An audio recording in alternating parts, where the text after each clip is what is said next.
And for us, as you know, KBA is essentially our key mandate really is on the advocacy bit of it, engaging the various policy stakeholders in shaping the policy environment in which our members operate to ensure that the environment is as conducive for our members as possible.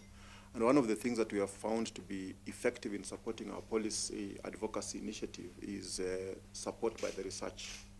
It's much more effective if you advocate for research that is based on some body of research, rather than just, advocating positions that don't have a base. And in that, we therefore have set the structure of KBA in such a way that research comes out very strongly. In fact, we already have a Center for Research on Financial Markets and Policy, which is really pushing our research agenda. And out of that, we have seen some very effective outputs, from the research initiative.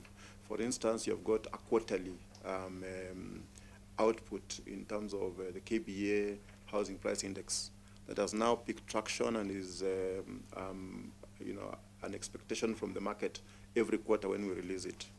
We also have the research unit, and the director for research is here. He may be able to expound a little bit on some of these initiatives. But for instance, you have got the research conference, out of which we have got papers that are presented. And aligned to that, we have got a working paper series. So all papers that are presented to the research are then fine-tuned into this working paper series. And as of now, we now have almost 30 papers that have been published in this working paper series. And a few other initiatives that are coming out of our research initiatives. For instance, there's a commentary that comes out for every monetary policy committee session, normally released before the actual release of the decision by the monetary policy.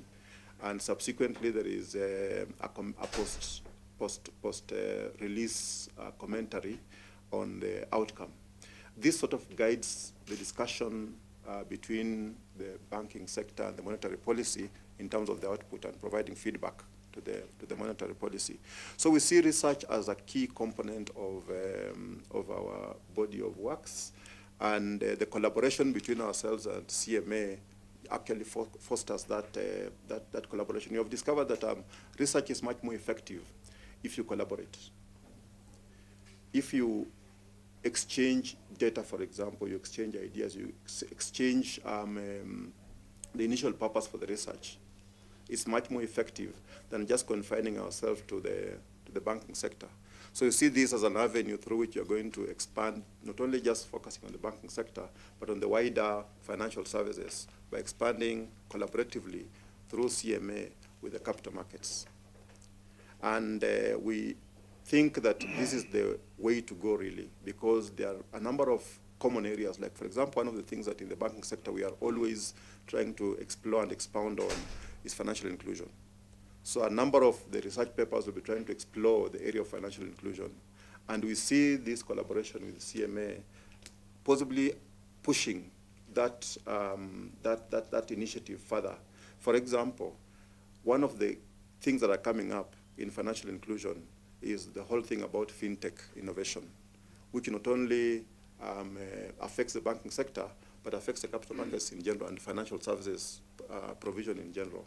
So I think this collaboration has come at the right time, where we can be able to share what we have with what CMA has and push this agenda forward, especially in common areas like financial inclusion and the rest.